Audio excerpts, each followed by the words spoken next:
If you ask the internet, Nicolas Cage is a joke. He is a meme.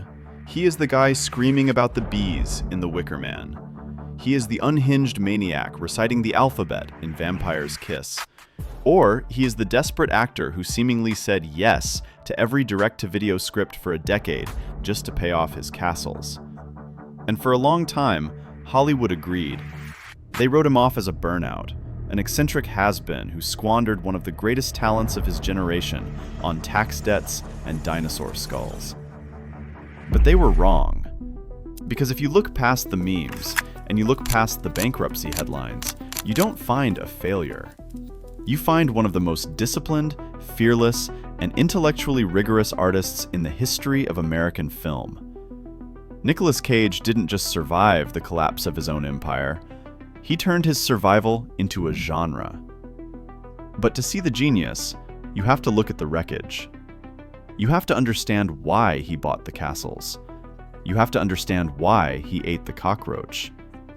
And you have to understand why, even when he was drowning in $14 million of debt, he never, ever phoned it in.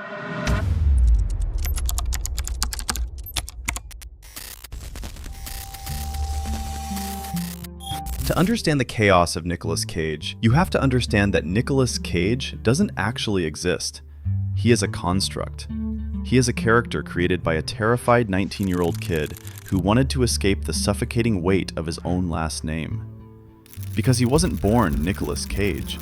He was born Nicolas Kim Coppola, the nephew of Francis Ford Coppola, the man who made The Godfather and Apocalypse Now. In Hollywood, that name is royalty. It opens every door in the city. But for a young actor trying to find his own voice, it was a curse. When he walked onto the set of Fast Times at Ridgemont High in 1982, he wasn't treated like a rookie actor. He was treated like the nepotism hire. Actors would mock him between takes. They would quote his uncle's movies to his face. "I love the smell of Nicholas in the morning." It humiliated him. He realized that as long as he was a Coppola, nothing he did would ever belong to him. If he failed, he was an embarrassment to the family. If he succeeded, it was only because of his uncle. So he did something that most actors would consider career suicide. He killed the brand. He legally changed his name to Nicolas Cage.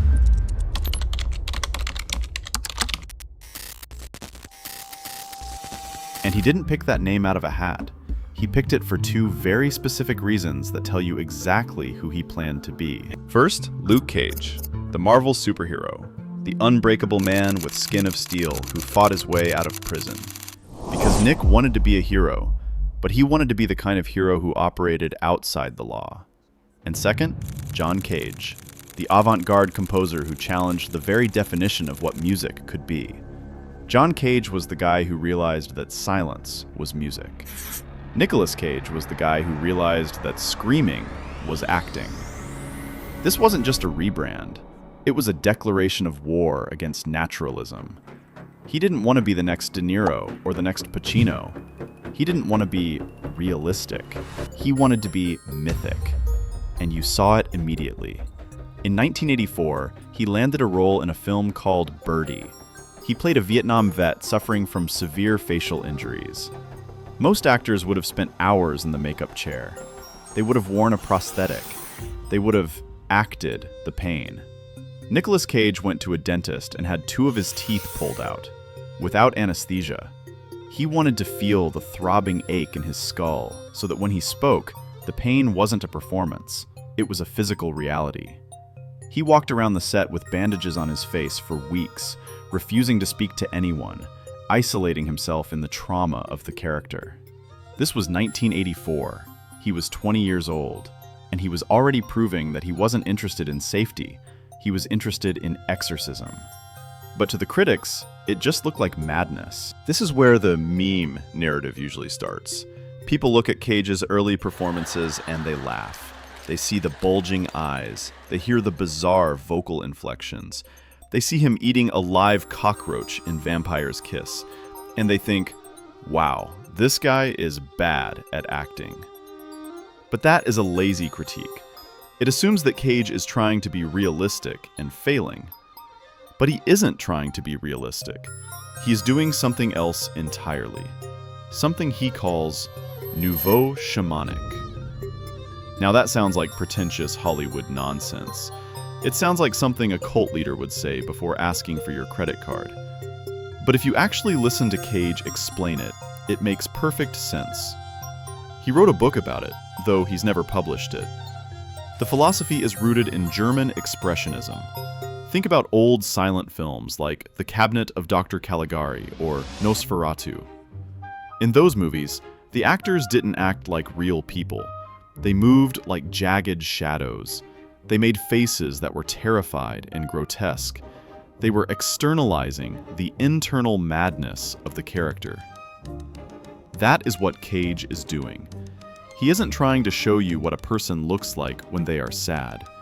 He is trying to show you what sadness looks like if it had a body. Take Vampire's Kiss from 1989. This is the movie where the memes come from. The face, the screaming. In the film, Cage plays a yuppie literary agent who is slowly losing his mind. There is a scene where his character finds a cockroach in his kitchen. The script called for him to react with disgust. Standard acting choice. Cage went to the director and said, "I think I should eat it." The director said no. The health department said absolutely not. Cage did it anyway. And he didn't just do it once, he did 2 takes. He ate 2 live cockroaches. Why? Was it for shock value? No. He did it because he wanted to break the barrier between the actor and the character. He wanted to feel a level of repulsion that you cannot fake. He called it augmenting his imagination. He puts himself in a state of self-induced hypnosis, where he believes the lie so fully that his body reacts involuntarily. Later, on the set of Ghost Rider, he took this even further. He was playing a man possessed by a demon. To get into character, he would paint his face with black and white corpse paint, like the voodoo Loa Baron Samedi. He would sew ancient Egyptian relics into his leather jacket, and then he would walk onto the set and refuse to speak to his co-stars. He would just stare at them with blacked-out contact lenses that made his eyes look like a shark's eyes. Idris Elba, who was in the movie with him, said he was genuinely terrified, and that was the point. Cage wasn't playing a demon, he was summoning one. Whether you think the movie Ghost Rider is good or bad, and let's be honest, it's not The Godfather, you cannot deny the commitment. Most actors phone it in when they're in a comic book movie. Cage treats a comic book movie like it's a religious ritual. And in 1995, that ritual actually worked. He took all that shamanic energy and he channeled it into a tiny, depressing independent film called Leaving Las Vegas. He played a suicidal alcoholic who goes to Vegas to drink himself to death. It is a harrowing, brutal performance, and it is perfect. The Academy couldn't ignore it. They gave the weird kid from the Coppola family the Oscar for Best Actor. He had reached the mountaintop. He had critical respect. He had the gold statue. He had the legacy. And then, he did the most Nicolas Cage thing possible. He sold out. Hard.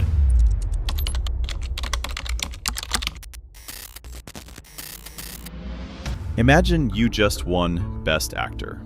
You are the toast of the town. Every prestige director in the world wants to work with you. Scorsese calls. Spielberg calls. You could spend the next 20 years making serious dramas and collecting trophies. Nicolas Cage looked at that path and said, no thanks. He wanted to blow stuff up. Almost immediately after winning the Oscar, he signed on for The Rock. Then Con Air. Then Face Off. In the span of 18 months, he transformed from a serious method actor into the biggest action star on the planet. And Hollywood was confused. Why would a serious artist waste his time running away from explosions in a tank top? But again, they missed the point.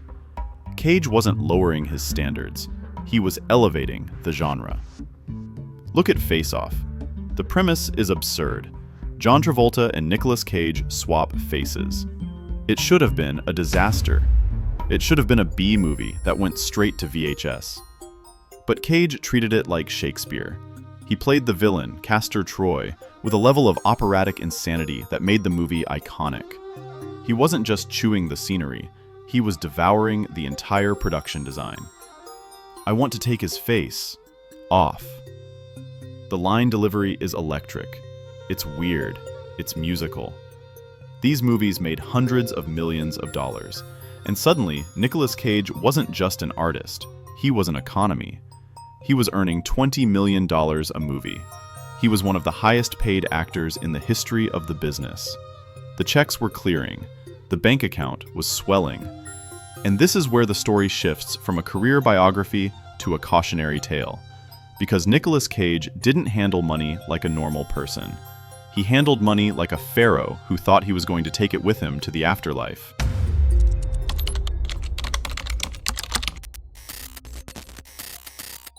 We need to talk about the spending, because the Nicolas Cage went broke headlines are legendary. But reading a list of what he bought doesn't do it justice. You have to look at the specifics to understand the psychology behind it. Most rich actors buy a mansion in Beverly Hills and maybe a vacation home in Cabo. Boring. Nicolas Cage bought castles, plural. He bought Midford Castle in England for $10 million. Then he bought Schloss Niedstein in Germany for another $2.3 million. Why? Because he wanted to trace his lineage. He wanted to live inside the history. Then he started collecting artifacts. But not art, not stocks. He bought a dinosaur skull. A Tyrannosaurus bataar skull, specifically. He got into a bidding war with Leonardo DiCaprio for it. Cage won. He paid $276,000 for a dinosaur head. And side note, it turned out the skull was stolen from Mongolia, and he had to return it, losing the money entirely. Which is possibly the most Nicolas Cage outcome imaginable. He bought 2 albino king cobras named Moby and Sheba for $276,000. He bought a private island in the Bahamas. He bought the first Superman comic ever written, Action Comics #1, for $150,000. He bought a shrunken pygmy head. And then he bought the tomb. In 2010, he purchased a plot in St. Louis Cemetery #1 in New Orleans. He built a 9-foot-tall stone pyramid. No name, no dates, just a Latin inscription. Omnia ab uno. Everything from one. This wasn't just lifestyle inflation. This was surrealist performance art disguised as consumerism. He was building a mythology around himself. He wasn't living in the real world anymore. He was living in a gothic fantasy where he was the lord of the manor, surrounded by cobra snakes and dinosaur bones. His net worth ballooned to $150 million, and he spent almost all of it. His manager, Samuel Levin, allegedly warned him. He told Cage, "You need to earn $30 million a year just to keep the lights on." $30 million. Just to maintain the overhead of his life. Cage didn't listen. He kept buying. He was the dragon sitting on the gold pile. But in 2009, the dragon got evicted. The crash didn't happen in slow motion. It happened all at once. In 2009, the real world finally kicked down the door of the castle. The IRS hit him with a federal tax lien.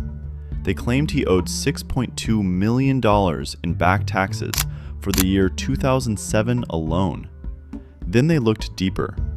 The total debt was closer to $14 million. $14 million.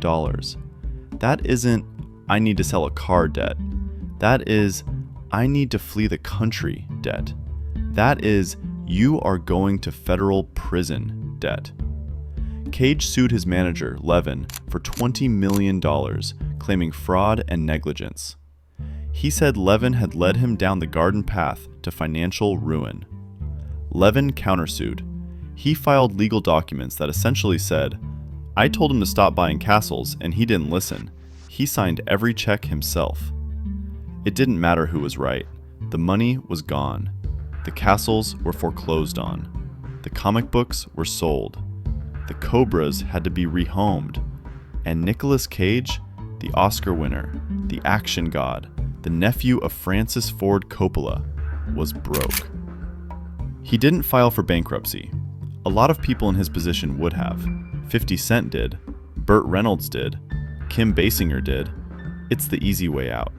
You wipe the slate clean, screw your creditors, and start over. Nicolas Cage refused. He decided he was going to pay back every single cent. But to pay back $14 million, plus interest, plus his own living expenses, he needed cash flow. Massive cash flow. And Hollywood studios weren't hiring him for blockbusters anymore because he was seen as damaged goods. So he entered the wilderness. He told his agents, "If they pay, I will play." And thus began the most misunderstood era of his career, the video-on-demand grind. Between 2010 and 2018, Nicolas Cage appeared in approximately 33 feature films. That is an average of 4 movies a year, sometimes 5. Movies like Left Behind, The Runner, Pay the Ghost, USS Indianapolis, Men of Courage, Jiu-Jitsu. Most of these movies were bad. Some of them were terrible. They were low-budget, direct-to-video thrillers shot in Bulgaria or abandoned casinos to save money on taxes. And the public perception shifted. The narrative became, Nicolas Cage doesn't care anymore. He's just doing it for the paycheck. He's phoning it in. And sure, he was doing it for the paycheck. He had to. But here is the hot take. Here is the thing that separates Nicolas Cage from Bruce Willis or Steven Seagal in their later years. He never phoned it in. Not once. Watch these movies. Watch The Runner. The script is garbage. The lighting is flat. The other actors look bored. And then there is Nick Cage. He is screaming. He is crying. He is making bizarre, fascinating choices with his body language. He is treating this D-list thriller like it is Citizen Kane. His directors noticed. Brian Taylor, who directed him in Mom and Dad, said, "If you take the visor off Cage, then you're going to shred the entire building. He is just so creative." Elijah Wood, who co-starred with him in The Trust, another VOD heist movie, said, "He did not disappoint.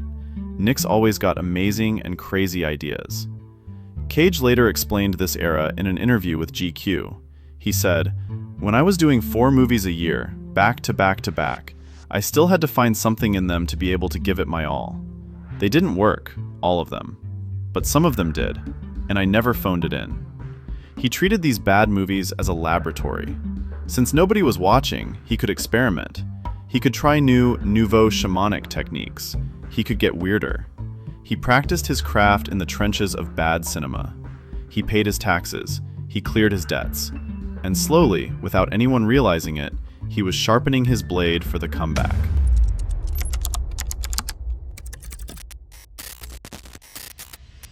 By 2018, the debt was mostly gone. The memes were at an all-time high, but the underground rumble of respect was starting to build. A new generation of directors, people who grew up watching Face Off and Wild at Heart, wanted to work with the legend. It started with Mandy, a psychedelic horror film by Panos Cosmatos. It was weird, it was violent, it was neon-soaked, and it fit Cage like a glove. For the first time in a decade, people watched a Nicolas Cage freakout scene and didn't laugh. They cheered. They realized, oh wait, he's still got it. But the real checkmate came in 2021, a movie called Pig. The premise sounds like a John Wick ripoff. A man's truffle pig is stolen, and he goes to the city to get it back. Everyone expected Cage to go full Cage. They expected screaming. They expected violence. Instead, he gave the quietest performance of his life. He played a broken man who had left society behind. He barely spoke. He communicated entirely through his eyes and his posture. It was tender. It was heartbreaking. It holds a 97% on Rotten Tomatoes. Critics called it a masterpiece and an existential meditation. And just like that, the argument was over. You couldn't say he was a bad actor anymore. You couldn't say he was a meme. He had proven that the shamanic style wasn't just noise, it was range. He followed it up with The Unbearable Weight of Massive Talent, a movie where he literally played Nicolas Cage. He recreated his own memes. He looked back at his own career. It was the ultimate victory lap. He was in on the joke. In fact, he owned the joke.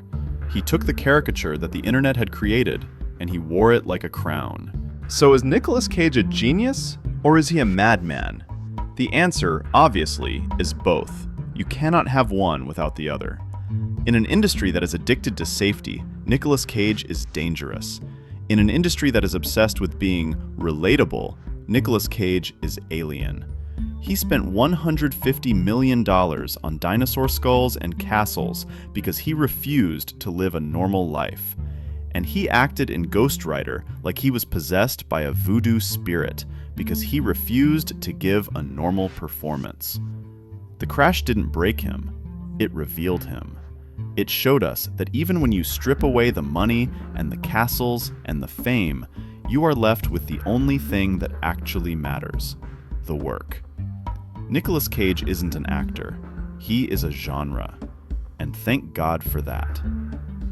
If you enjoyed this video, don't forget to like and subscribe to After the Credits for more in-depth stories that uncover the truth behind Hollywood's most iconic legends. Thanks for watching.